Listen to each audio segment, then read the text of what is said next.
हुआ ये कि जिनको डराने के लिए जेल में भेजा गया था, आज उनके नाम से सरकारें डरती है। ये हुआ है। आपको क्या लगता है मुख्यमंत्री जी, आप सरकार का मोहरा बनके सरकार के आदेश पे हमारे लोगों को जेल भेजोगे? आपकी पुलिस उनको पीटने का काम करेगी, गृह मंत्री जी साजिश करेंगे और हम लोगों को समझ नहीं आएगा। ऐसा नहीं है। अगर आज के बाद यहां पर भीम आर्मी, आजाद समाज पार्टी या सतनामी समाज के लोगों पर सरकार के लोगों ने गलत मंशा से उनको जबरदस्ती डराने धमकाने का काम किया, तो छत्तीसगढ़ भवन में कोई भी मंत्री विधायक जाके चैन से नहीं सोएगा। मेरी इस बात को याद रखना। छत्तीसगढ़ में क्या चल रहा है? छत्तीसगढ़ की पुलिस और एडमिनिस्ट्रेशन जातीय कुंठा को ध्यान में रखते हुए जिस तरह से रात के अंधेरे में हमारे लोगों को गिरफ्तारी के नाम पे पकड़ने के लिए जाता है और घर में रहने वाली हमारी बहन बेटियों को गलत नियत से देखने का काम करता है, छूने का काम करता है, इस गुंडागर्दी का अंत होगा। मेरी बात को आप याद रखना। मुझे बताइए, गुंडे हमारी बहनों की तरफ गलत नियत रखते हैं। शर्म आनी चाहिए छत्तीसगढ़ सरकार को, इन गुंडों पर पाबंदी नहीं लगा पा रही है। असली पिक्चर मैं आपको मुख्यमंत्री जी अक्टूबर के महीने में दिखाने का काम करूंगा। मेरी बात को आप याद रखें। सियार की खाल में छिपे भेड़ियों को पहचान लो। पहले हमारे लोग हैं, पहले हमारी बहन बेटियों की इज्जत है। ये गुंडे हमारी बहन बेटियों की इज्जत की तरफ गलत निगाह उठा रहे हैं। एक भाई का फर्ज बनता है, मर जाए या मार दे। मैं क्रांतिकारियों के लिए जेल गहना होती है, क्रांतिकारी जेल में डरते नहीं है। मैं धन्यवाद दूंगा छत्तीसगढ़ की सरकार का, माननीय अध्यक्ष जी। उन्होंने जो किया है, आने वाले 1 साल बाद उनको पता लगेगा। जो लोग जेल काट के आएंगे उनको डराने वाला कोई नहीं होगा। मेरी बात को आप याद रखना। हमारे लोगों में मुकदमे और जेल का डर होता है।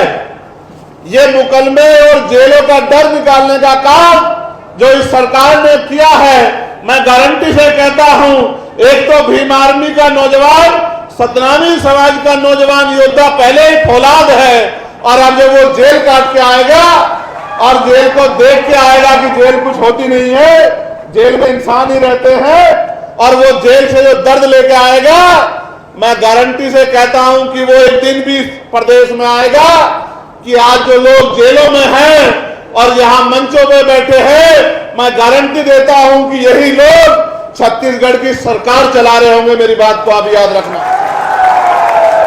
ये क्रांति का रथ है, ये क्रांति का पथ है, ये रुकने वाला नहीं है, ये लगातार बढ़ता जाएगा। जो लोग जेल काट के आए हैं वो और तेजी से काम करेंगे, समाज को जागरूक करेंगे, भाईचारा पैदा करेंगे, एकता बनाएंगे, राजनीतिक शक्ति को समझेंगे कि राजनीतिक शक्ति क्या है। इसका एहसास मुझे 2017 में हुआ था, जब मैं निर्दोष था, मुझे जेल भेजा गया। मैं निर्दोष होते हुए मेरे ऊपर जब बेल मिल गई, रासुका लगा दी गई, और तो और बीमार होने पे मेरा इलाज नहीं होने दिया गया, मेरे परिवार से मुझे मिलने से दूर कर दिया गया। जो भाई मेरे साथ जेल में गए थे उनको पीटा गया, किसी को करंट लगाया गया, किसी की खाल उतार ली गई। लेकिन हुआ क्या आपको पता है? उत्तर प्रदेश की सरकार को लगता था कि ये लोग डर जाएंगे, लेकिन हुआ क्या? हुआ ये कि जिनको डराने के लिए जेल में भेजा गया था, आज उनके नाम से सरकारें डरती है। ये हुआ है।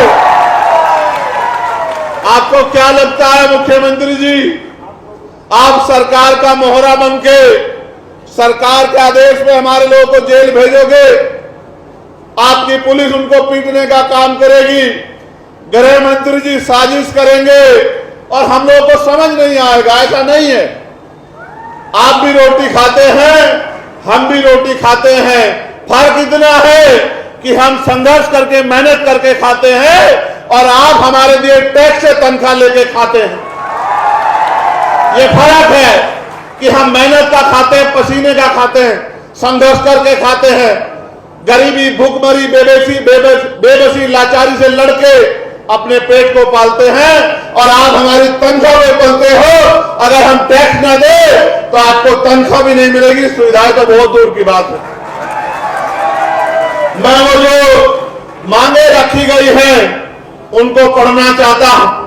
उनके बाद जो ज्ञापन दिया जाएगा उस ज्ञापन को भी आपके बीच में रखूंगा और फिर एक वचन आपको दूंगा और यह भी आपको विश्वास दिलाता हूं, अगर उस वचन को पूरा ना कर सका तो छत्तीसगढ़ के लोगों को शकल नहीं दिखाऊंगा, कभी छत्तीसगढ़ में पैर नहीं रखूंगा। मेरी बात का भी याद रखना। एक ही खूबी है हम लोगों में, हम भीम आर्मी के लोग जब जबान देते हैं तो जान देते हैं, अपनी जबान को छोटी नहीं होने देते। मेरी बात को आप याद रखना।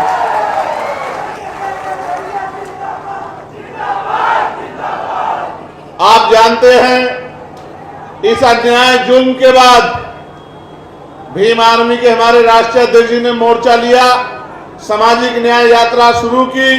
ये उसका प्रथम चरण है। ये प्रथम चरण उन लोगों को दिखाने के लिए है जिन लोगों को लगता था कि ये डर जाएंगे। अभी इसके बाद 3 चरण और होंगे और वो 3 चरण हम लोग कोशिश करके सितंबर माह में ही पूरा कर लेंगे। उसके बाद क्या होगा मैं आपको बताऊंगा। हमारी पहली मांग ये है सामाजिक न्याय यात्रा के जरिए कि अमर गुफा में जैद खान को काटे जाने के पीछे क्या षड्यंत्र है। अगर ये सरकार सच में ईमानदार है और दोषियों को सच में पकड़ना चाहती है तो उनको इस घटना की सीबीआई जांच करानी चाहिए। बलौदाबाजार में एसपी कार्यालय व जिला कलेक्टर ऑफिस में आगजनी के पीछे क्या षड्यंत्र है उसकी भी सीबीआई जांच इस सरकार को करानी चाहिए।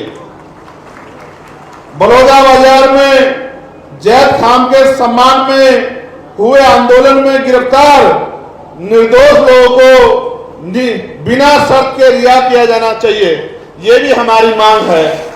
साथ साथ प्रदेश सरकार को प्रमोशन में आरक्षण को लागू किया जाना चाहिए, ये भी हमारी मांग है।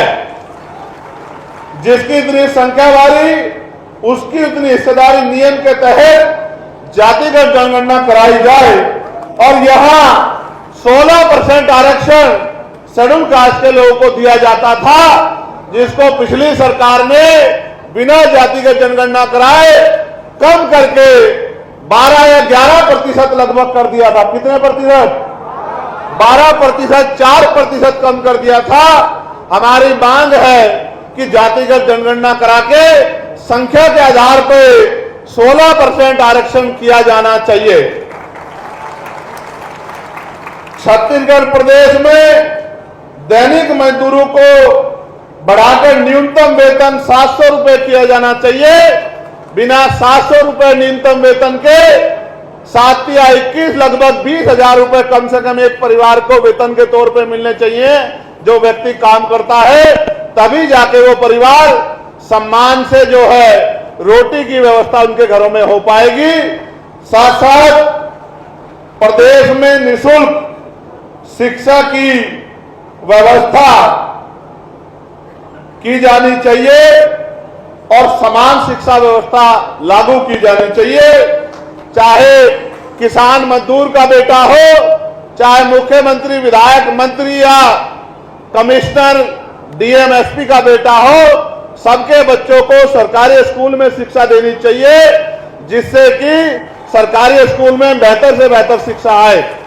साथ साथ प्रदेश में निजीकरण के नाम पर सरकारी प्रतिष्ठानों को बेचने के खिलाफ, निजीकरण के सहारे आरक्षण समाप्त करने के षड्यंत्र के खिलाफ भी हम लोग हैं। निजीकरण खत्म किया जाए और सारे निजीकरण जिनका हो गया है उनका राष्ट्रीयकरण किया जाए, ये भी हमारी मांग है और उसमें आरक्षण कोटा लागू किया जाए। मंडल कमीशन की सिफारिशों को पूर्णतः लागू किया जाए और गैर संवैधानिक क्रीमी लेयर को समाप्त किया जाए। साथ साथ प्रदेश में अल्पसंख्यकों के ऊपर और अल्पसंख्यकों में भी मुसलमानों और आदिवासियों के ऊपर जो मॉब लिंचिंग की जा रही है, या जिस तरह से अन्य प्रदेशों में भी बुलडोजर चलाकर उनको आर्थिक नुकसान और उनको डराया जा रहा है।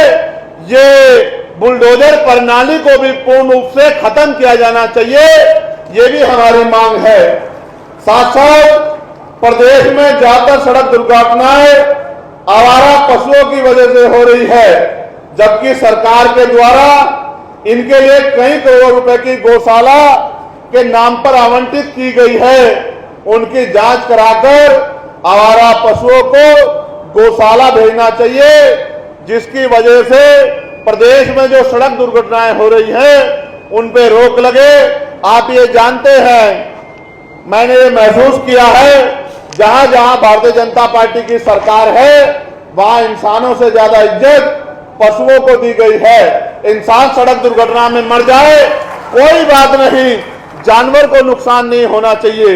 हम तो जानवर को भी प्रेम करते हैं, मगर जिस परिवार का कमाने वाला चला जाता है उस परिवार का क्या होता है, सरकार को इनके बारे में भी सोचना चाहिए। सोचिए, एक्सीडेंट में कोई परिवार का कमाने वाला चला गया, उसकी पत्नी का, उसकी मां का, उसके पिता का, उसके बच्चों का क्या होगा? उनको पढ़ाई कहां से मिलेगी? उनको खाना कहां से मिलेगा? उनको बीमार होने पे इलाज की व्यवस्था कहां से होगी? उनके लिए कपड़ों की व्यवस्था कहां से होगी? उनके सम्मान की रक्षा कहां से होगी? इस बात का भी जवाब सरकार को देना चाहिए। तो पशुओं से प्रेम करे अच्छी बात है, लेकिन इंसानों से भी प्रेम करना चाहिए, ऐसी मेरी मांग है। साथ साथ गरीबी रेखा से नीचे जीवन यापन करने वालों को जीएसटी से मुक्त करना चाहिए। साथ साथ एससी एसटी के सर्टिफिकेट पर, देखो मेरी बात सुनो, जातिवाद तो दूर नहीं हुआ, छुआछूत तो दूर नहीं हुआ, इतने बड़े बड़े आंदोलन चले, सतनामी आंदोलन, फिर भी जातिवाद छुआछूत है। लेकिन छत्तीसगढ़ में भी और देश भर में भी बहुत सारे लोग एससी एसटी का सर्टिफिकेट बनवा के सामान्य जाति के लोग और एससी एसटी के नाम पे नौकरी करते हैं। इसका भंडाफोड़ भी छत्तीसगढ़ में हुआ था और हमारे नौजवान साथियों ने नगर होके प्रदर्शन करके सरकार के मुंह पे काली पोतने का काम किया था। सरकार को इसकी जांच कराई जानी चाहिए। अभी तक आरक्षण का कोटा पूरा नहीं हुआ और आरक्षण में इस तरह की चोरियां भी चल रही है।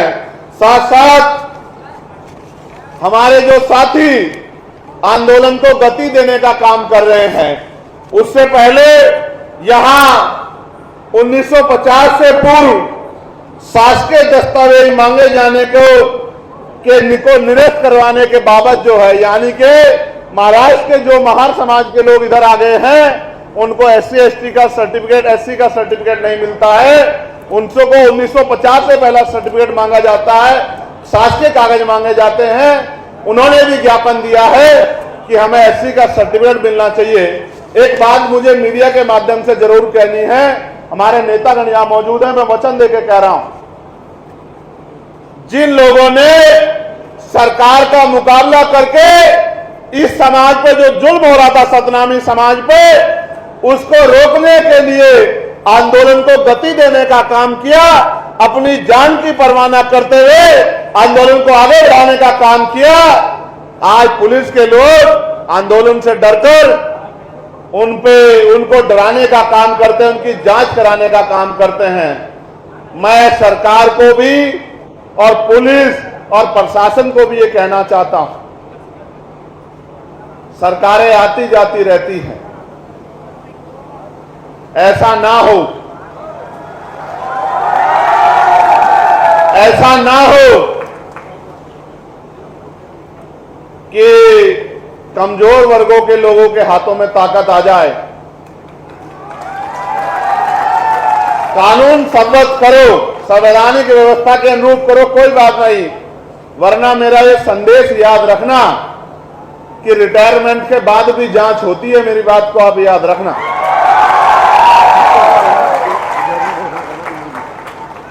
अगर किसी को गलतफहमी हो, मैं मानता हूं सरकार के हाथ लंबे होते हैं, लेकिन जनता से लंबे नहीं होते हैं।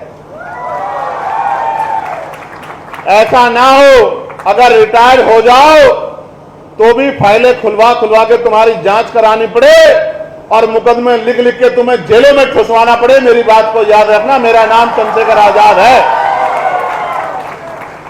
अगर आज के बाद यहां पर भीम आर्मी, आजाद समाज पार्टी या सतनामी समाज के लोगों पर सरकार के लोगों ने गलत मंशा से उनको जबरदस्ती डराने धमकाने का काम किया, तो छत्तीसगढ़ भवन में कोई भी मंत्री विधायक जाके चैन से नहीं सोएगा, मेरी इस बात को याद रखना। आपको हमारे हाथों की लंबाई का एहसास नहीं है मुख्यमंत्री जी। अगर एहसास करना हो तो 11 सितंबर को हम लोग दिल्ली जा रहे हैं। दिल्ली वालों से पूछ लेना कि हमारे हाथ कितने लंबे हैं।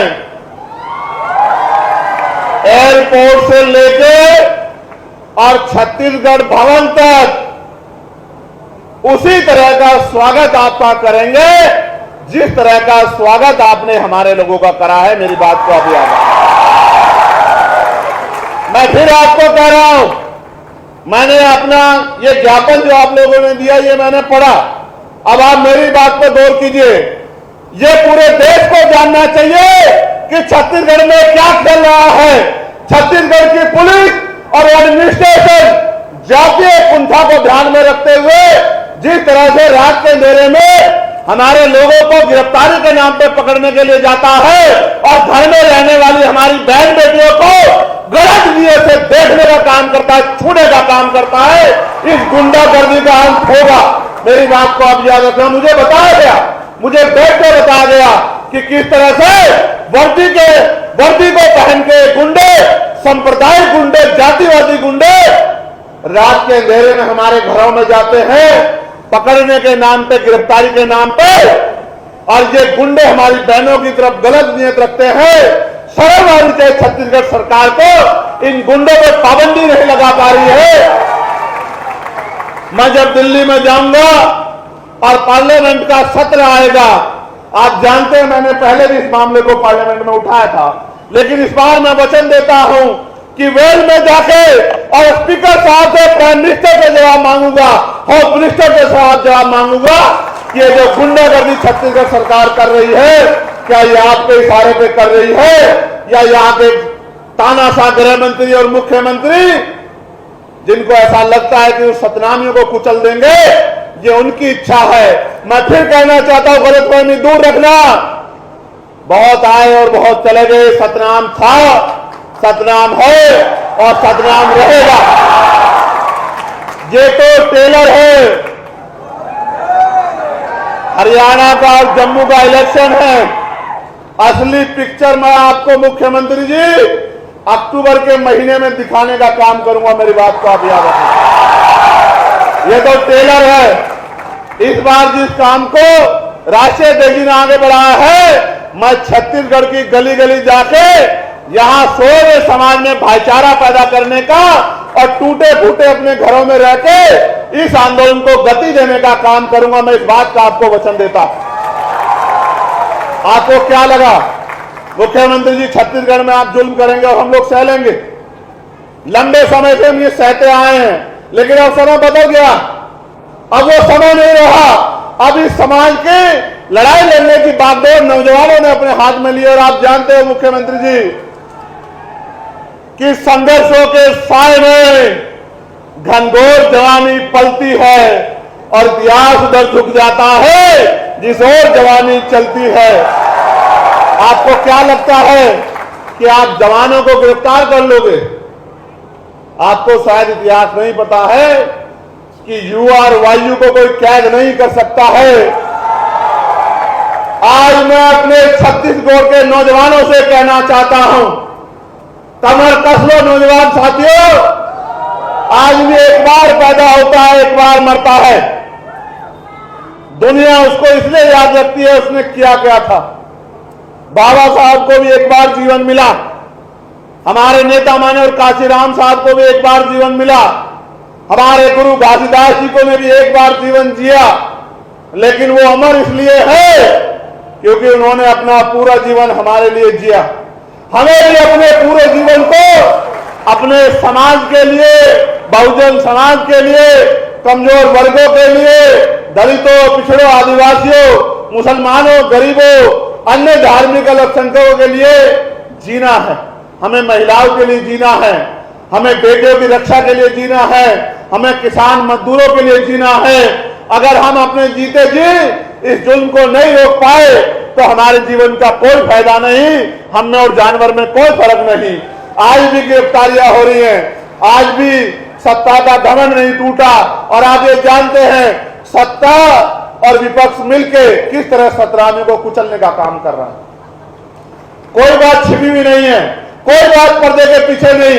इनका जो गठजोड़ है वो दिख रहा है कि किस तरह से जुल्म हो रहा है, और ये चैन से पढ़ के सो रहे। मैं आपको आगाह करना चाहता हूं, सियार की खाल में छिपे भेड़ियों को पहचान लो। अगर ये वोट तो लेने हमसे आते हैं, हमारी बस्तियों में आते हैं आरक्षण के नाम पे, संविधान के नाम पे, लेकिन जब सतनामियों की खाल खींची जाती है और उनको जानवरों की तरफ पीटा जाता है तो ये एसी के कमरों में चद्दर तान के पड़ के आराम से सोते हैं। भेड़ियों को पहचान लो, मेरी बात को आप याद रखना। यहां जब ये आंदोलन शुरू हुआ तो इसका भी विरोध किया गया। आप ये बताओ, आप तमाम लोग बताओ, अपने दिल पे हाथ रख के गवाही दो, बताओ ये आंदोलन जरूरी था या नहीं था? बताओ। तो जो लोग इसका विरोध किए वो आपके अपने थे या आपको कुचलने वाले थे? बताओ। क्या ऐसे लोगों का साथ देना चाहिए? मैं ठेकेदारों को भी कहना चाहता हूं, जो समाज की ठेकेदारी कर रहे हैं उनको भी कहना चाहता हूं। मैं उन ठेकेदारों को भी चैलेंज करना चाहता हूं, ठेकेदारों को भी आगाह करना चाहता हूं। अब युवा पढ़ने लगा है, अब वो देश दुनिया को समझने लगा है, अब वो दोस्त दुश्मन को समझ लगा। ज्यादा दिन ठेकेदारी भी चलने वाली नहीं है, मेरी बात को आप याद रखना। ना ही ठेकेदारी चलेगी और ना ही ठेकेदार बचेगा। वही बचेगा जो समाज के लिए आहुति देगा, बलिदान देगा। जो लोग जेल में है वो अपने लिए जेल में नहीं, वो आपके मान सम्मान की रक्षा के लिए है। जब वो जेल से बाहर आएंगे मैं भी आपके बीच में होगा, हम लोग फूल मालाओं से उनका क्रांतिकारियों की तरह स्वागत करेंगे। मेरी बात को आप याद रखना। सरकार को एहसास नहीं कि है कि उन्होंने क्या किया। सम्मानित साथियों, सितंबर तक चुनाव है, 1 अक्टूबर को हरियाणा का वोटिंग होगा, 1 अक्टूबर को जम्मू का वोट पड़ेगा, आखिरी दौर का। मैं आपको विश्वास दिलाता हूं, पार्लियामेंट चलने के 15 दिन बाद तक अगर हमारे लोग बाहर नहीं आए तो मैं आपको वचन देकर कहता हूं कि मैं छत्तीसगढ़ में पैर नहीं रखूंगा। इस बात की आपको गारंटी देता हूं। कुछ भी करना पड़े, कोई भी कीमत चुकानी पड़े, सड़कों पे आंदोलन हो, आमरण अनशन हो जाए, जान चली जाए, लेकिन छत्तीसगढ़ के भाइयों को हम लोग अकेला नहीं छोड़ेंगे। मेरी बात को आप याद रखना। मैं माननीय अध्यक्ष जी से भी कहूंगा, भीम आर्मी का उद्गम ही, भीम आर्मी का निर्माण इसलिए किया गया था कि समाज पे होने वाले जुल्म को हम लोग को रोकना है। आज अगर सबसे ज्यादा जुल्म कहीं हो रहा है तो वो छत्तीसगढ़ में हो रहा है। मैं माननीय अध्यक्ष जी को कहना चाहता हूं, अपने इस क्षेत्र के पूरे स्टेट की राजनीति हमारे लिए बाद में है, पहले समाज है, पहले हमारे लोग हैं, पहले हमारी बहन बेटियों की इज्जत है। ये गुंडे हमारी बहन बेटियों की इज्जत की तरफ गलत निगाह उठा रहे हैं। एक भाई का फर्ज बनता है मर जाए या मार दे। मैं आपसे आग्रह करना चाहता हूं कि आप और समय दो, छत्तीसगढ़ में समय दो, छत्तीसगढ़ में आंदोलन को मजबूत करो। जिस तरह से आपने यहां पसीना बहा, अपने सम्मानित साथियों की ड्यूटी यहां लगाओ और छत्तीसगढ़ को अपने पैरों पर खड़ा करो। चुनाव तो जब आएगा देखी जाएगी, लेकिन चुनाव से पहले भी सरकारों को यह पता होना चाहिए कि छत्तीसगढ़ में अब सतनामियों पे कोई जुल्म बर्दाश्त नहीं किया जाए। सम्मानित साथियों, आप एक बुलावे पे जहां पैसे में लोग नहीं आते, जहां लोग शराब और खाना मांगते हैं, जहां बढ़िया बढ़िया गाड़ियां मांगते हैं, जहां एक तरफ बैरिकेडिंग लगा के आपको डराने का काम किया जा रहा है, वहां आप इतनी बड़ी संख्या में पहुंचे हैं। मैं दोनों हाथ जोड़ के आपका धन्यवाद करता हूं। और ये सरकार को भी ये जन समर्थन देखना चाहिए। आप सोचिए, अभी तो अध्यक्ष जी ने एक इशारा किया था, आने वाले कल में क्या होगा। आप मेरी एक राय को मजबूत करेंगे क्या? जरा हाथ उठा के बताइए। मैं चाहता हूं जिन लोगों ने हम पे जुल्म किया, जिन सरकारों ने, हम आपस में चर्चा भी कर लेंगे। अभी मैं चाहता हूं उन लोगों का बहिष्कार अब शुरू होना चाहिए। होना चाहिए, नहीं होना चाहिए? क्या हमारे घरों के बाहर उनके बहिष्कार के बोर्ड लगने चाहिए, नहीं लगने चाहिए? क्या हमें उनको बताना चाहिए, नहीं बताना चाहिए? आज हम लोग चर्चा करेंगे, इस निकम्मी सरकार को किस तरह उखाड़ फेंकना है, इसकी चर्चा करेंगे। हमें ये सोचना पड़ेगा, जो सरकार हमारे लोगों पर जुल्म करेगी, जो हमारे जैद खाम की रक्षा नहीं कर पाएगी, जो सतनामियों को कुचलने का काम करेगी, उस सरकार को सत्ता में बने रहने का कोई अधिकार नहीं मिलना चाहिए। और अगर ये छत्तीसगढ़ में हो गया तो आप मानना कि फिर हमें समझना पड़ेगा कि कहीं ना कहीं हम लोग कमजोर हो गए। क्या आप लोग अपने आप को कमजोर मानते हो? आप ये देखो, मैं लगातार पार्लियामेंट में आवाज उठा रहा था कि भाई किसान का बेटा हो या मजदूर का बेटा हो या राष्ट्रपति, प्रधानमंत्री, मुख्यमंत्री का बेटा हो, चाहे IAS IPS का बेटा हो, चाहे प्रधान से लेकर विधायक का बेटा हो, सबको सरकारी स्कूल में शिक्षा मिलनी चाहिए। एक ही लाइन में इधर प्रधानमंत्री का बेटा बैठे, इधर मुख्यमंत्री का बैठे, फिर मजदूर किसान का बेटा बैठे, इधर रिक्शा चलाने वाले का बेटा बैठे, बराबर में DM SSP का बेटा बैठे। तो बताओ सरकारी स्कूलों में अच्छी शिक्षा मिलेगी, नहीं मिलेगी? समान शिक्षा पॉलिसी लागू हो। ऐसे ही चाहे राष्ट्रपति हो या गांव का प्रधान या सरकारी कर्मचारी 4th क्लास का हो या क्लास 1 का, या मुख्यमंत्री, राज्यपाल, मंत्री हो या विधायक, सांसद हो, सबके बच्चों को या उनको भी बीमार होने पे सरकारी अस्पतालों में उनका इलाज होना चाहिए। इससे होगा क्या? इससे होगा ये कि जब एक बेड पे मंत्री जी का इलाज हो रहा होगा, दूसरे बेड पे गरीब किसान का बेटा का इलाज हो रहा होगा, तो डॉक्टर भी समय पर मिलेगा, दवाइयां भी अस्पताल के अंदर से मिलेंगी, टेस्ट की मशीनें भी सारी वही होंगी, और तो और गरीबों की जेब कटनी बंद हो जाएगी और अच्छा इलाज जो है गरीबों को कम कीमत में मिलेगा। इस देश में कब तक गरीब लाचार रहेगा? हमने ये भी मांग करी कि निजी क्षेत्रों में भी SC ST OBC के लोगों को आरक्षण की व्यवस्था होनी चाहिए, क्योंकि निजी क्षेत्रों में भी जो पैसा वो लोग आप कर्ज में देते हो या जो उनका टैक्स और पैसा माफ करते हो, वो सारा पैसा हमारे टैक्स का होता है, जो हम लोग GST के तौर पे या अन्य टैक्सों के तौर पे आपको देते हैं। इसलिए हमने निजी क्षेत्रों में भी आरक्षण की मांग की है। ये छत्तीसगढ़ है, छत्तीसगढ़। इस छत्तीसगढ़ में सतनामियों की क्या हालात हो गई, क्या आप देख रहे हो? क्या कारण नजर आता है आपको इसका? मुझे इसका कारण ये नजर आता है जो डॉक्टर बाबा साहब अंबेडकर ने कहा था कि political power is the master की, राजनीतिक सत्ता वो चाबी है जो आपकी सारी परेशानियों का हल कर देगी। सोचिए, अगर 5 भी MLA या आजाद समाज पार्टी के होते तो क्या ये निकम्मी सरकार सतनामियों को जेल भेज देती? अगर 5 भी MLA या एक भी सांसद हमारा होता तो जेल के आगे खड़ा हो जाता कि जेल पहले मुझे भेजो, तब मेरे किसी गरीब भाई को भेजना। लेकिन मैं क्या करूं? आपने जाति धर्म देख के निकम्मे लोगों को यहां नेता बना रखा। अरे निकम्मों को हटा दो, और जो क्रांतिकारी जेल में की सलाखों के पीछे है, जब वो आ जाए उनको समर्थन देके उनको आगे बढ़ा दो। फिर देखो आपकी तरफ कोई आंख नहीं उठा पाएगा। मेरी बात को याद रखना।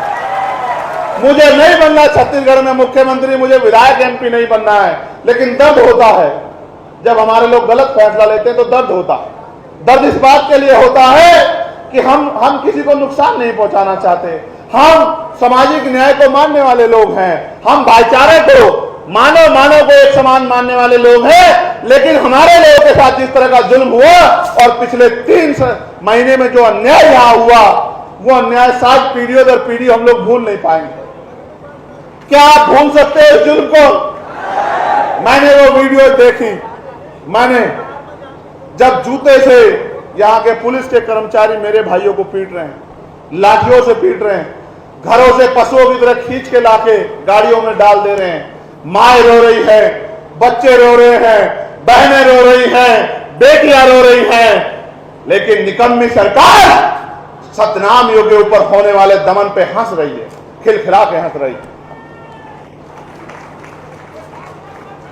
जी तो बहुत कुछ करता है और आप जानते हो मेरी आदत को,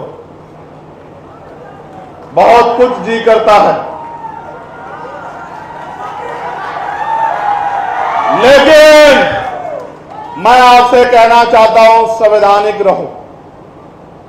संवैधानिक रास्ते से ही हम लोग आगे बढ़ेंगे और मेरा विश्वास है कि आप मेरी इस बात को समझोगे। मैं आपके बल को जानता हूं, मैं आपको एक इशारा कर दूं तो पता नहीं क्या से क्या हो सकता। मैं जानता हूं आपकी शक्ति को, मैं जानता हूं कि छत्तीसगढ़ बंद हो जाएगा, मैं आपकी ताकत को जानता हूं, मैं सतनामियों के झंडे की ताकत को समझता हूं, मगर मैं ये भी बताना चाहता हूं कि हमें अपने गुरुओं के रास्ते पे चलना है, हमें अहिंसा के रास्ते पे चलना है, हमें सत्य के साथ संघर्ष के रास्ते पे चलना है और हमें दमन का जवाब गुस्से से नहीं देना, प्यार से देना। मैं आपके गुस्से को समझता हूं, आपके गुस्से का के साथ खत्म हो जाएगा, लेकिन मैं आपसे चाहता हूं कि आप अपने गुस्से को अपनी शक्ति बनाओ, अपनी ताकत बनाओ। जो जुल्म आप पे हुआ है, जुल्म को भूलो मत। इस जुल्म को यहां भी याद रखो, मगर यहां भी याद रखो कि जब आपको दमन किया जा रहा था, जब आपको मारा जा रहा था, जब आपको कुचला जा रहा था, कौन आपके साथ खड़ा था, कौन आपका मजाक बना रहा था, यह भी आपको याद रहना चाहिए।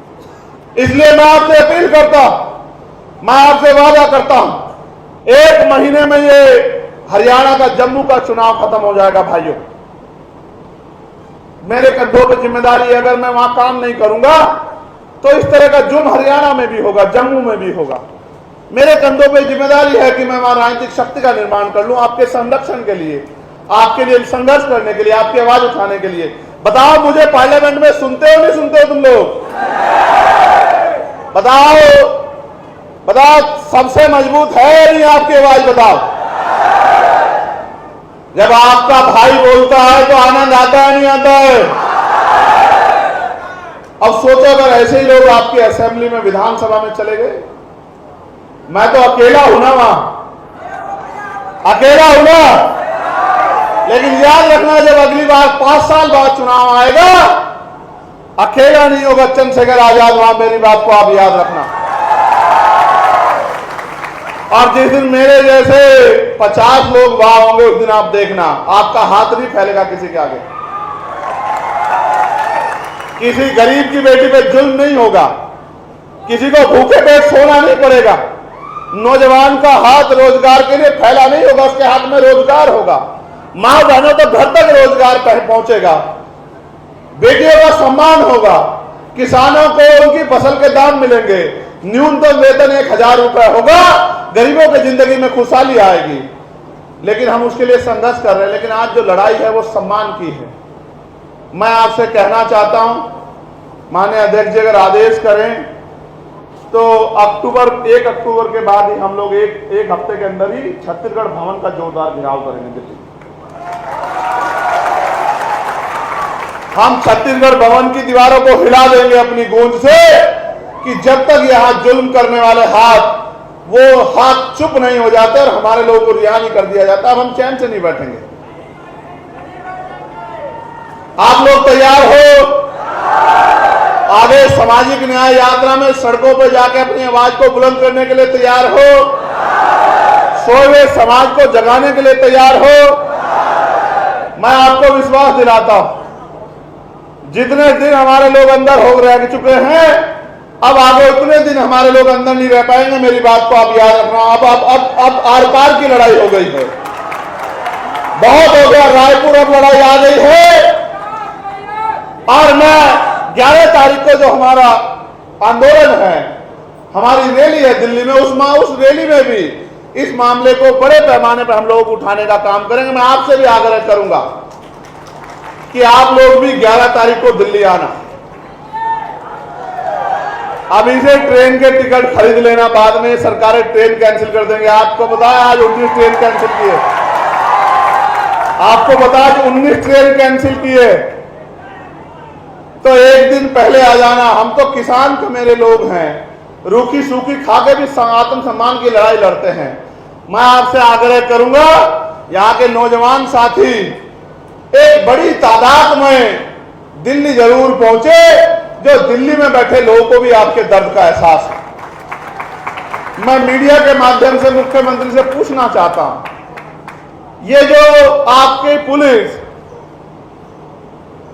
जातीय मानसिकता से, सामंती मानसिकता से सतनामियों के घरों में घुस के गिरफ्तारी के नाम पे हमारी बच्चियों को जो गलत मंशा से, गलत दृष्टि से जो ये अपमान करने का काम कर रही है, क्या इसका जवाब आप दे सकते हैं? आप बेटी बचाओ बेटी पढ़ाओ की बात करते हैं। राष्ट्रपति जी ने भी कहा कि बंगाल में बहुत जुल्म हो रहा है, निःशब्द असहनीय।